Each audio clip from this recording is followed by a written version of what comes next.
आज के सबसे बड़ा तो मैसेज ये बाबा जियाई बजाई और नाम कई तरीका के आयोजन हुई।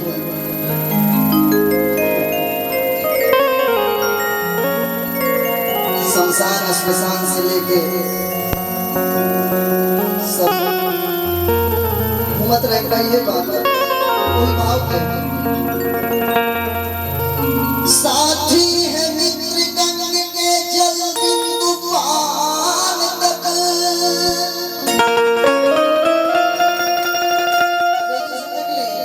जितना रिश्ता नाता पर गर्व होता है, गौरव होता है, अभिमान भी होना, वो लोग सुन कि कहाँ तक उनके एरिया बा, कहाँ तक उस साथ लोग ही वो लोग कहाँ तक आपका साथ निभाएंगे। देखिए इसे साथी है मित्र गंग के पान तक और धामिनी बढ़ेगी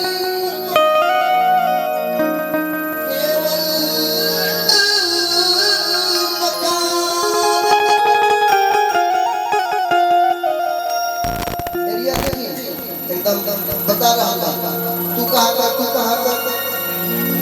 हाँ उस समय तरह हुई कि अर्जुन एक बार स्वर्ग में ना जा पाने वाले के ना हमारे साथ है कोई जो जीव पोषते बने पोखरों के चाहे तब हम साथ लौट नहीं वो भी कथा पड़ जाए लंबा हो हमने के जा पाने साथी है मित्र गंग के जल बिंदु पान तक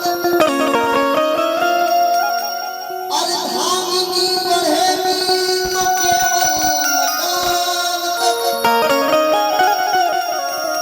परिवार में सब लोग चलेंगे श्मशान तक। बेटा भी हक निभाएगा तो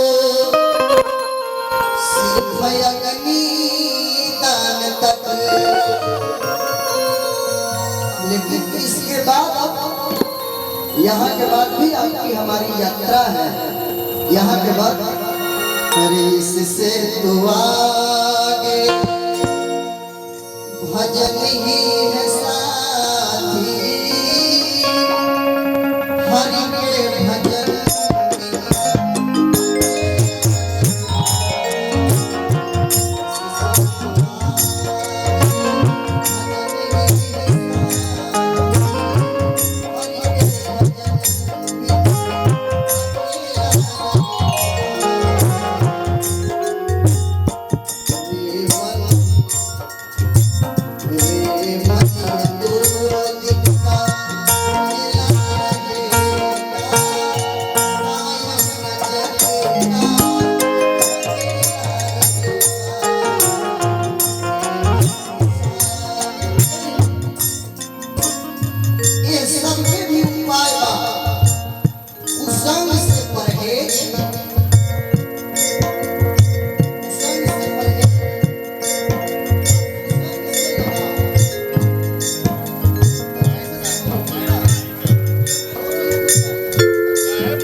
के धूल जाने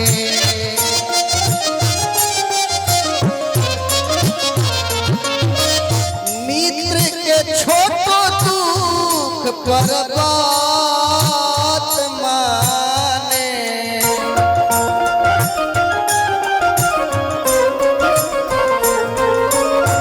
आपन पहाड़ लेखा दुख के धूल जाने मित्र के छोटो दुख पर बात माने जे धरावेला जे अफतिया में धरावेला हिम्मतिया हो डरना मत फिक्र मत करना मैं हूँ तुम्हारे साथ डरने की जरूरत नहीं है घबराने की जरूरत नहीं है किसी चीज की जरूरत नहीं है मैं हूँ। जो मित्र ऐसा कहता है और कभी जब आप परेशानी में हो वैसे ही मित्र के बदौलत ही हम भी यहाँ हैं। जे अफतिया में धरावेला हिम्मतिया हो जे अफतिया में धरावेला हिम्मतिया हो संगतिया सच हो के चाहिए मित्र सबका से बड़ दौलतिया हो संगतिया सच हो के चाहिए।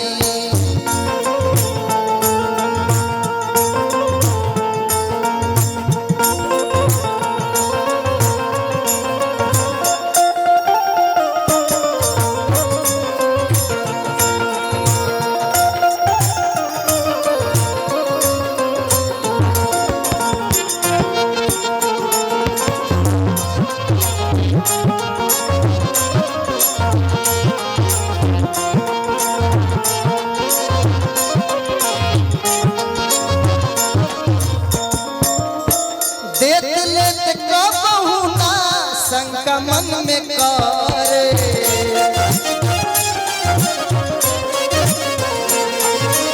मित्र के मदद में हरदम तात परे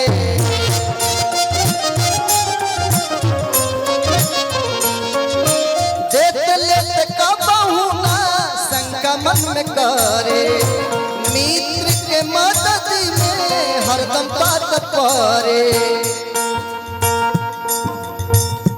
राखे मौका कुमौका जे इज्जतिया हो। कौनो स्थिति परिस्थिति में जाके तहार मान सम्मान प्रतिष्ठा बरकरार रखे। वो मित्र उर्गारी पीछे रह गईले, गरुड़ पीछे रह गईले, स्वयं मददगार पीछे रह गईले, लेकिन जौन आवश्यकता रहे तो चीर ना घटल। राखे मौका को मौका जे इज्जतिया हो।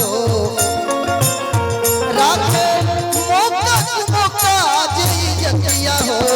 संगतिया सच होके के चाहिए। मित्र सबका से बड़ दौलतिया हो। संगतिया सच होके के चाहिए।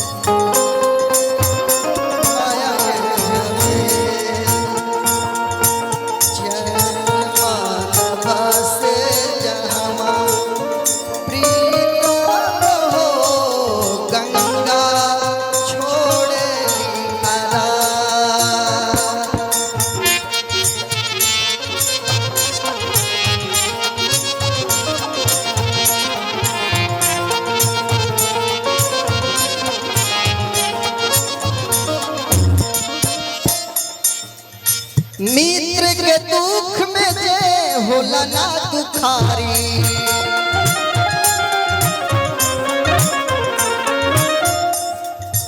ओकर मुँह देखल हुए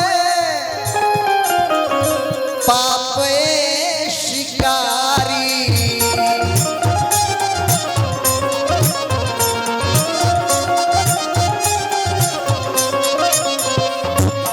मित्र के दुख में जे होला ना दुखारी। ओकर मुँह देखल पा हवे शिकारी। गौरी गांठ बान्हा, गौरी गांठ बान्हा, तुलसी बाबा के पतिया हो।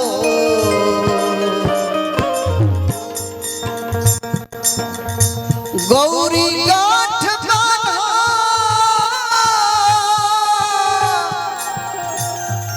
तुलसी बाबा के पतिया हो। काहे संगतिया, संगतिया सबका से बड़ दौलतिया हो। संगतिया सच हो के चाहिए।